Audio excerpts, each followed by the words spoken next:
So I think there's really two questions that underlie the recession debate. And I think the first one is are we currently in recession? And the second is, if not, how likely is a recession, over the next year or so?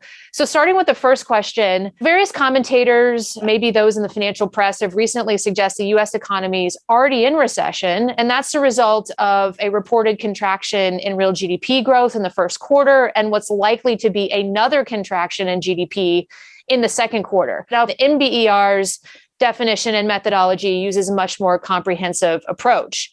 So they consider a recession a significant decline in economic activity, and they use a range of things like real aggregate incomes and consumption, manufacturing, trade sales, industrial production, and employment based on the household and establishment survey. So now if we look across these indicators, what we find is that more recently, actually, 3 out of 6 of them are actually in contraction, which basically suggests it's possible that we're currently in recession. But we think we're more likely just realizing a rapid loss of economic momentum and one that eventually will culminate in an outright recession.